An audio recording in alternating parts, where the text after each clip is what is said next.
I thought it was a good idea. Absolutely ruin everything. Susan, maybe your mother knows best. Why? Why does it just naturally have to be that parents know best? Why can't you see things my way?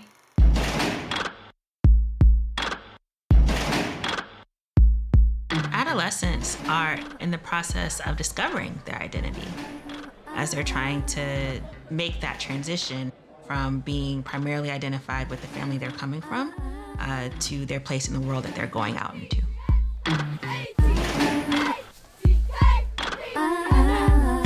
I've been there, despair, living on a prayer. Been there when close friends didn't care. I've been there, trying to pull it out of thin air. I've been there, yes, I've been there. Maybe you feel like nobody understands you. When I was a teenager, I was very rebellious. I didn't think that I had any issues, even when I was exhibiting textbook definition of what mental illness was. Like they don't know how they're gonna make it through another day. So it really is a fine line between troubled and normal. Some might ask, what is normal? We need to remember what it's like to be a teenager. I think that a lot of adults don't remember when they were 15, what were they going through, and what's normal and what's natural, and then what's the part that needs extra intervention. I grew up in an area that was wealthy, but I was from like the other side of the tracks. So I didn't have, growing up, we didn't have money at all. So I was constantly trying to fit in. I lied a lot growing up just to make things seem greater than they were. That's when I really started to act out. I was constantly in the principal's office at school for skipping or for disrespecting a teacher or principal, fighting a lot. I think at that time in high school when everyone's trying to figure it all out, I really just wanted to understand myself. We were never taught how to work through anything in school, especially if you grew up in a household that you didn't feel comfortable showing emotions. The more you bury it, the more it's just building up in you. I was one of the popular kids. I dated the star football player. I was homecoming queen one year. I maintained this image that I had to be perfect at school, and I did to a certain extent, and I just hid everything else behind closed doors. I did cheer, which was my favorite. I played lacrosse, I did track, and I did gymnastics. I think my teenage years were happy for the most part, but definitely a lot of insecurity, just as far as the way I looked. I lived surrounded by a bunch of farmland, and the people weren't very accepting, so I never really got a chance to explore my identity until I moved here. I started to wear more feminine clothes, started to wear makeup every day.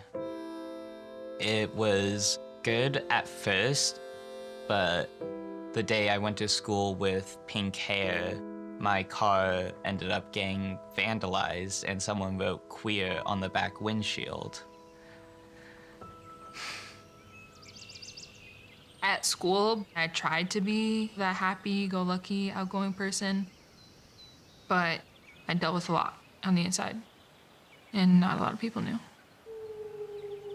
I remember it being too much, too loud, trying to be cool, but you're not really cool. I started to get bullied by people I considered my best friends. These were the people who I thought were gonna be by my side, living the best life ever together, and they ended up hurting me the most. It's a really big mind game with girls, I feel like. I was an emotional teen. I wanted to know who I was. and I was trying to figure that out. So where do I go? And who do I ask? I didn't know how to talk to my parents. My parents didn't know how to talk to me. I was going through so much that it just spiraled until, you know, things just exploded, I feel like. In 8th grade, I got a boyfriend and we dated on and off. He showed a explicit photo of me to classmates and his friends. There was a lot of people talking about it. Kids would look at me and laugh, mock me. And so when I became a freshman, I didn't want to be known as that girl. I decided to change my name and go by the name Rose. That way people wouldn't think that it was me. They were talking about this girl Yaneri. You think this is how you are defined and that's how you're gonna be looked at for the rest of your high school career, but it's not. What everyone thinks about you in high school honestly doesn't matter the second you graduate. But as a teenager, as far as stress levels go, I feel like it's a lot different than maybe what I could imagine it used to be. I feel like the world that my generation is inheriting isn't a pleasant one.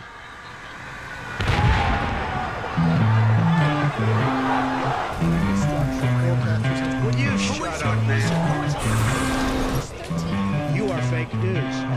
I don't really know any way to convey the range of emotions I go through each day. Got my ideas. I think it's a world full of toxicity and people who don't understand others and don't take others' well-being and mental health and feelings into account.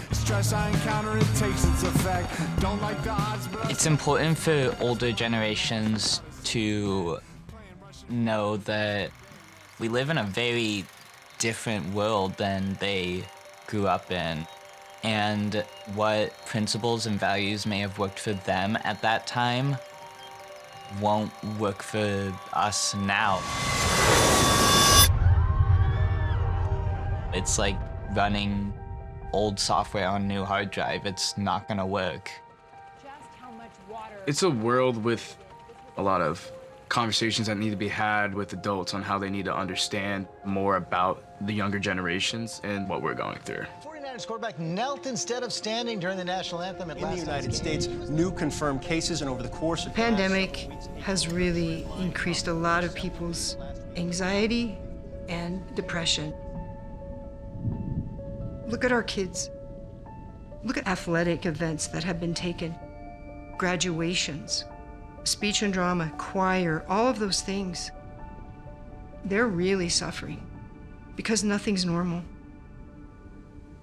The reality is, our system was ill-equipped to meet the mental health treatment needs of our population before 2020. And it is not going to be better equipped to meet the increased needs after 2020.